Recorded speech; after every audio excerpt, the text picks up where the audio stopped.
We are Andy and Lise, a musician and an illustrator. This is where all our crazy ideas come together. Welcome to the Surmulderrum. As an illustrator, I sometimes make book covers. I have made a few for a very talented author, Mavis Pachter. For her latest book, An African Orchard, I recorded the process of illustrating the book cover. Where many of my illustrations are done digitally, I decided that this quite romantic story should be done in watercolour. So here's how the cover of An African Orchard came to be. The story spans a period from 1886 until after the Second World War. Miriam is 16 when she falls in love with Joseph, hoping to marry her childhood friend.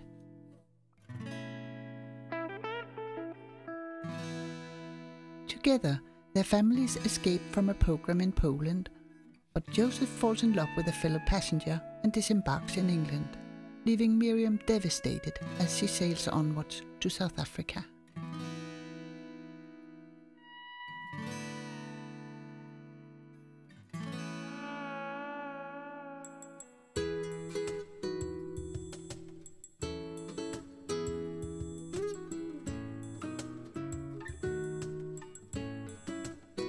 When they arrive in Africa, Miriam's father decides to prospect for gold, but he is murdered returning home from the goldfields.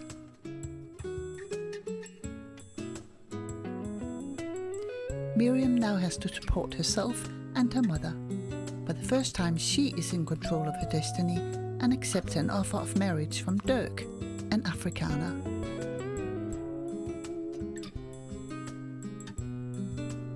She converts to Christianity, and together with her mother, they live on a farm under the iron hand of Dirk's grandmother, Uma Rosie.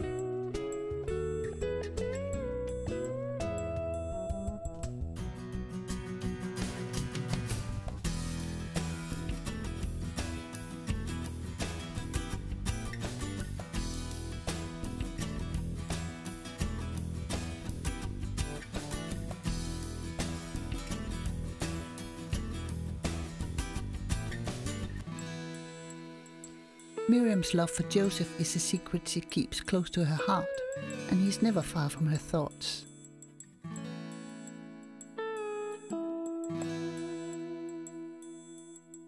There are two maids, Tembeki and Cook, entwined in the lives of the family.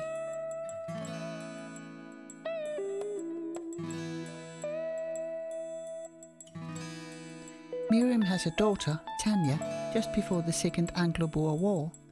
Dirk is killed during the war, and the women are taken to a concentration camp where Miriam is faced with yet another loss when her mother dies. When the war is finally over, she returns, fearful of finding their farm and homestead destroyed, but Reverend Dominique, a close friend of the family, had saved their farm from burning to the ground.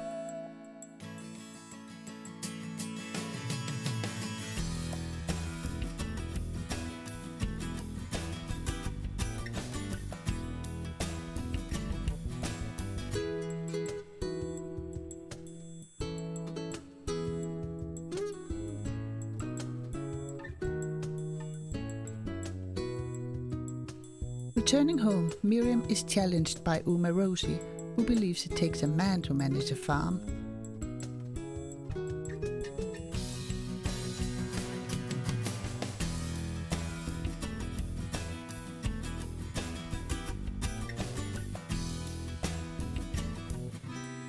But she proves she is capable, turning her hand to planting apple orchards in the Elgin Valley.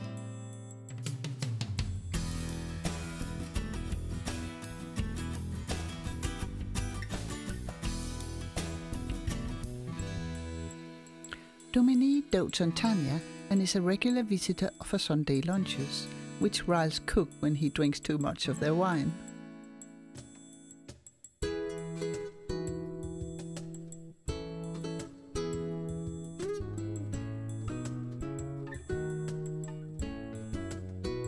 Cook and Tembeki run the house, and Cook's domain is her kitchen, which she rules with just as iron a hand as Uma Rosie rules the family.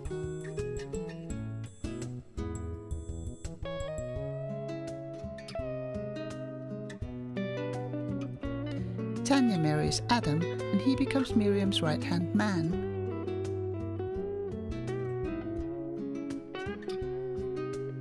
They live on the farm and Tanya has a son, Daniel, with whom Miriam forges a close bond that she wishes she had had with her daughter.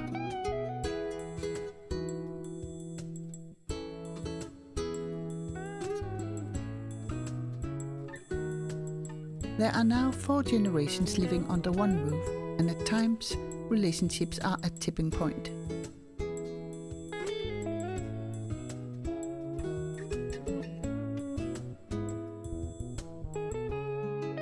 Miriam is lonely and turns to her farm manager for comfort, entering into a relationship that eventually ends with him leaving her and his job on the farm.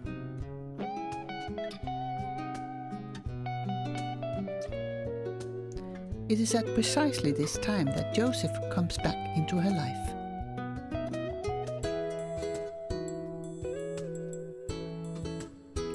She receives a letter from England in which he writes that he wishes to bring his family to see South Africa.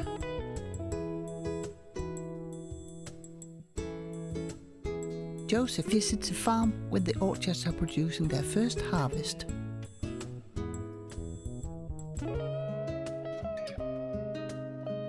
He makes Miriam feel like she's 16 again, and his words leave her wondering if there's still something between them.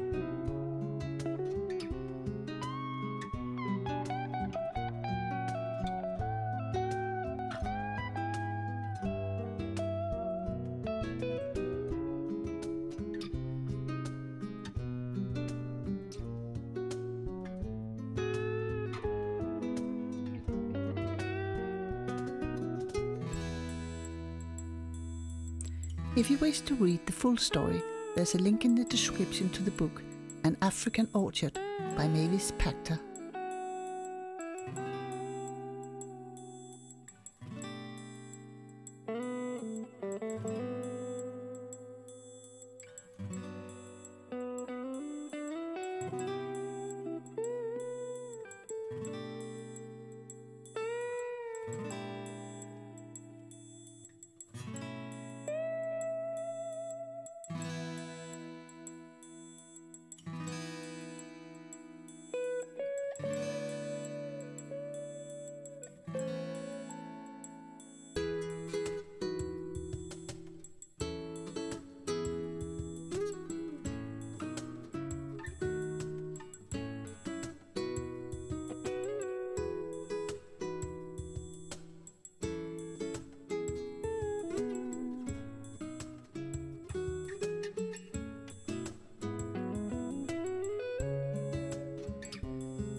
If you wish to read the full story, there's a link in the description to the book An African Orchard by Mavis Pachter.